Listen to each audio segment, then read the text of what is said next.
Sir, ನೀವು ಇನ್ನೊಂದು ಮಾತು ಹೇಳ್ತಾ ಇದ್ರಿ, ರಾಜ್ಯಪಾಲರು ಒಂದ್ಸಲಿ ವಾಕೌಟ್ ಮಾಡಿ ಅವ್ರು ಚುಟುಕಾಗಿ ಮುಗಿಸ್ಬಿಟ್ಟು ಹೊರಟಾಗ ಇವರು ಆಡಳಿತ ಪಕ್ಷದವರು ಬಹಳ ದೊಡ್ಡ ಇಶ್ಯೂ ಮಾಡಿದ್ರು. ಅದನ್ನ ಸೇಮ್ ಟೈಮ್ ಸ್ಪೀಕರ್ ಎದ್ದು ಹೋದಾಗ ಏನು ಅನ್ಸಿರ್ಬೋದು ಸರ್?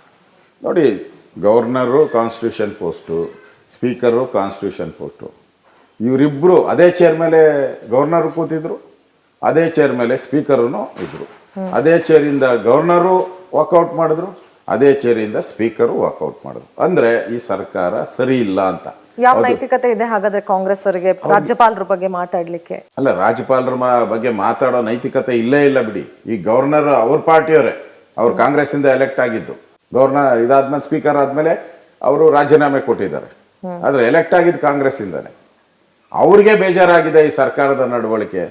ಮಂತ್ರಿಗಳು ಯಾರು ಸರಿಯಾಗಿ ಸದನಕ್ಕೆ ಬರಲ್ಲ, ಉತ್ತರಕ್ಕೆ ಸರಿಯಾದ ಪ್ರಶ್ನೆಗಳಿಗೆ ಉತ್ತರ ಕೊಡಲ್ಲ, ರಿವ್ಯೂ ಮೀಟಿಂಗ್ ಮಾಡಲ್ಲ. ಹಿಂದೆ ನಮ್ಮ ಸರ್ಕಾರ ಇದ್ದಾಗ ನಾನು 1 ತಿಂಗಳು ಮುಂಚೆನೇ ರಿವ್ಯೂ ಮೀಟಿಂಗ್ ಮಾಡ್ತಾ ಇದ್ದೆ. ಯಾರು ಮಾಡಲ್ಲ.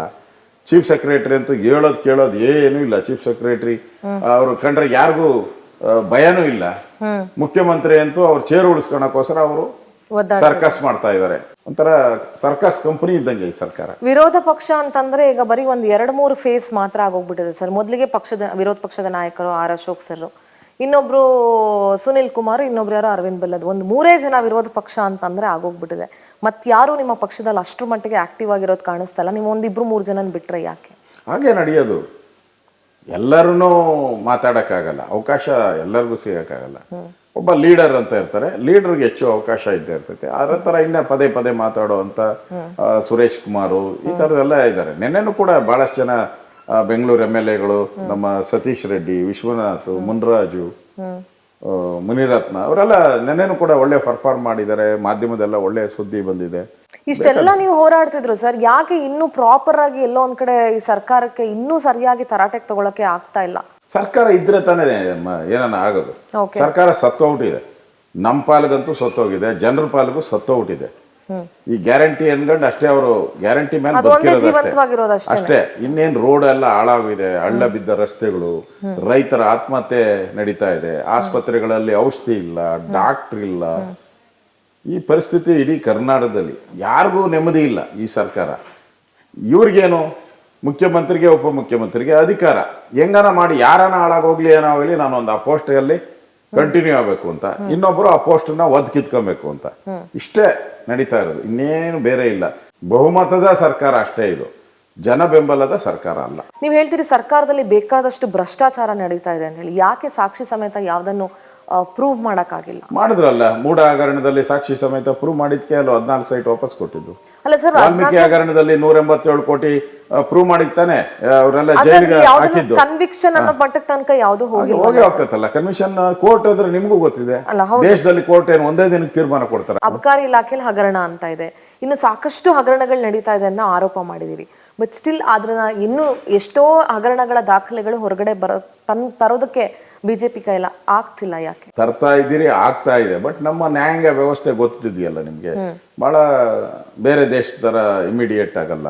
ಇಲ್ಲಿ ಸ್ಲೋ ಆಗುತ್ತೆ. ಒಂದು ಕೇಸ್ ಬಂದ್ರೆ ಅದು ಮಿನಿಮಮ್ 5 ವರ್ಷ 10 ವರ್ಷ ಎಲ್ಲ ತಗೊಂತಾ ಇದೆ. ಅದಕ್ಕೆ ಅದರ ಶೆಲ್ಟರ್ ಅಲ್ಲಿ ಇವರೆಲ್ಲ ಇದ್ದಾರೆ. ಈಗ ನಾಗೇಂದ್ರನ್ ಅಷ್ಟೇ ಜೈಲ್ಗೆ ಹೋಗಿ ಬಂದ, ಮತ್ತೆ ಕೋರ್ಟಲ್ಲಿ ಕೇಸ್ ನಡೀತಾ ಇದೆ. ಸೊ ಒಂದಲ್ಲ ಒಂದಿನ ಅವರು ಶಿಕ್ಷೆ ಆಗೇ ಆಗ್ತೈತೆ. ಕರಪ್ಷನ್ ಅಂತೂ ಎಗ್ಗಿಲ್ಲದ ಕರಪ್ಷನ್. ಮನೆ ಕಟ್ಟಬೇಕಾದ್ರೂ ದುಡ್ಡು ಕೊಡ್ದಿರೋ ಮನೆ ಕಟ್ಟಕ್ಕಾಗಲ್ಲ. ಈ ಖಾತಾ ಅಂತ ಬಂದು ದುಡ್ಡು ಒಂದೊಂದು ಈ ಖಾತಾಗೆ ಹಣ ವಸೂಲಿ ಮಾಡ್ತಾರೆ. 10,000ದಿಂದ 1,00,000ದವರೆಗೂ ಒಂದೊಂದು ಖಾತಾ, ಅವ್ರದ್ದು ಖಾತಾ ಅವರೇ ಮಾಡಿಸ್ಕೊಳಕ್ಕೆ. ಹಿಂದೆ ಅವರ ಹೆಸರಲ್ಲೇ ಇತ್ತು, ಅವ್ರ ಹೆಸರಲ್ಲೇ ಇರೋ ಅವರೇ ಹೆಸರಿಗೆ ಅವರೇ ಖಾತಾ ಮಾಡಿಸ್ಕೊಳೋದು. ವಿಚಿತ್ರ ಇದು. ಅದಕ್ಕೆ ದುಡ್ಡು ಲೂಟಿ ಹೊಡಿತಾ ಇದ್ರೆ ಇಡೀ ರಾಜ್ಯದಲ್ಲಿ. ಏನು ಆಗ್ತಾ ಇಲ್ಲ ಇಲ್ಲಿ. ಇಲ್ಲ, ಅವ್ರು ತೀರ್ಮಾನ ಮಾಡ್ಬಿಟ್ಟವ್ರೆ, ನಾವಿನ್ ನೆಕ್ಸ್ಟ್ ಗೆಲ್ಲಲ್ಲ, ಲೂಟಿ ಮಾಡ್ಕೊಂಡು ಹೋಗ್ಬೇಕು ಅನ್ನೋ ತೀರ್ಮಾನಕ್ಕೆ ಬಂದಿರೋದ್ರಿಂದ ಇಲ್ಲಿ ನೋಡಿ, ಎಲ್ಲಾ ಮಂತ್ರಿಗಳು, ಎಲ್ಲಾ ಮುಖ್ಯಮಂತ್ರಿ ಉಪಮುಖ್ಯಮಂತ್ರಿ ಬದುಕಿರೋದು ಏನ್ರಿಂದ, ಅಧಿಕಾರದಲ್ಲಿ ಇರೋದು ಏನ್ರಿಂದ, ಕೇಂದ್ರಕ್ಕೆ ದುಡ್ಡು ಕೊಡ್ತಾ ಇದ್ದಾರೆ. ರಾಹುಲ್ ಗಾಂಧಿಗೆ ಇಲ್ಲಿಂದ ATM ಮಾಡ್ತಾರೆ. ಎಲ್ಲಿವರೆಗೂ ಕೊಡ್ತಾರೋ ಅಲ್ಲಿವರೆಗೂ ಅವರು ಅಧಿಕಾರವನ್ನ ಮುಂದುವರಿಸ್ತಾರೆ. ಬಿಜೆಪಿ ಸರ್ಕಾರ ಇದ್ದ ಕೇಂದ್ರಕ್ಕೆ ಇಲ್ಲಿಂದ ದುಡ್ಡು ಹೋಗ್ತಿರ್ಲಿಲ್ವಾ ಸರ್? ಅಲ್ಲಿ ಕೇಂದ್ರ ಸರ್ಕಾರ ಇದೆಯಲ್ಲ, ನಾವ್ಯಾಕೆ ಕೊಡ್ಬೇಕು? ನಾವು ಕೊಡೋ ಪ್ರಶ್ನೆನೇ ಇಲ್ಲ. ಆ ತರ ಸಂಸ್ಕೃತಿ ಬಿಜೆಪಿಯಲ್ಲಿ ಇಲ್ಲೂ ಇಲ್ಲ. ಕಾಂಗ್ರೆಸ್ ಅಲ್ಲಿ ಹಂಗಲ್ಲ, ಇಡೀ ದೇಶದಲ್ಲಿ ಅವ್ರು ಎಲ್ಲೂ ಇಲ್ಲ. ಈಗ ಉಳಿದಿರೋದೇ ಕರ್ನಾಟಕ ಮತ್ತು ತೆಲಂಗಾಣ ಪಾಪರ್ ಆಗಿದೆ. ಅಲ್ಲಿ CM ಹೇಳಿದ್ದಾರೆ ನಾವು ಪಾಪರ್ ಔಟ್ ಇದ್ದೀರಿ ಅಂತ. ಇನ್ನು ಕರ್ನಾಟಕದಿಂದಾನೇ ದುಡ್ಡು ಹೋಗ್ಬೇಕು. ಇಡೀ ದೇಶದಲ್ಲಿ ಪಾರ್ಟಿ ನಡೆಸಬೇಕಾದ್ರೆ ನೂರಾರು ಕೋಟಿ ರೂಪಾಯಿ ಬೇಕಲ್ಲ, ಯಾರು ಕೊಡ್ತಾರೆ? ಇದೇ ಸಿದ್ದರಾಮಯ್ಯ, ಇದೇ ಡಿ ಕೆ ಶಿವಕುಮಾರ್, ಇದೇ ಮಂತ್ರಿಗಳೇ. ಇಲ್ಲಿರೋ ಮಂತ್ರಿಗಳೆಲ್ಲ ಲೂಟಿ ಹೊಡಿತಾ ಇದ್ದಾರೆ.